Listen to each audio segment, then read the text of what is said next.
In today's video, I'm going to teach you how to set up return policies in your Shopify store.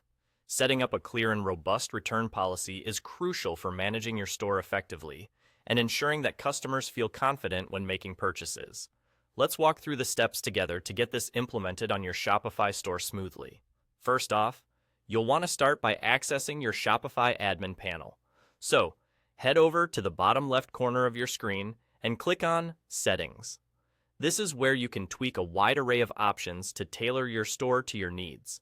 Once you've clicked into Settings, on the left-hand side, you'll see a panel crafted for various adjustments. Look for the section marked with Policies and give that a click as well. This is where you'll manage all your essential store policies, including shipping, privacy, terms of service, and importantly for us today, the return policies. When you're in the Policies section, you'll notice an option called Return and Refund Policy. This is essentially the crux of where you'll define the rules and procedures around returns, so it's a vital step in managing customer expectations. Click on this option to set it up and start crafting your policy. You have two primary paths here: manually entering your own policy or leveraging the convenience of a template provided by Shopify. Should you choose to craft your own policy manually, it's important to clearly outline the procedures for customers who wish to return an item. Consider aspects like the time frame for returns, conditions of returned items, and how the refund will be processed. This helps in setting clear expectations and reduces misunderstandings.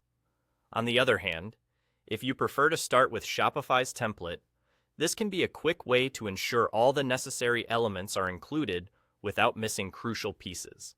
Shopify's templates are designed to adhere to best practices, but you can always customize them further to better reflect your store's specific regulations and needs.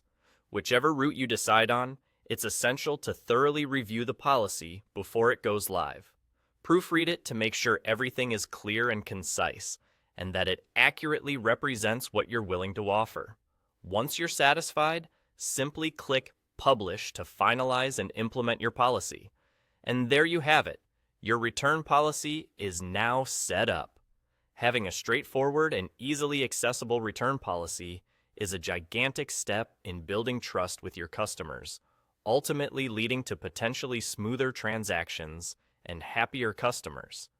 If at any point down the line you need to revise or update your policy, you can always come back and adjust it as needed by following these same steps. Remember, your return policy is not set in stone and can evolve as your business grows and changes. Thanks for watching, and don't hesitate to reach out if you have any other questions.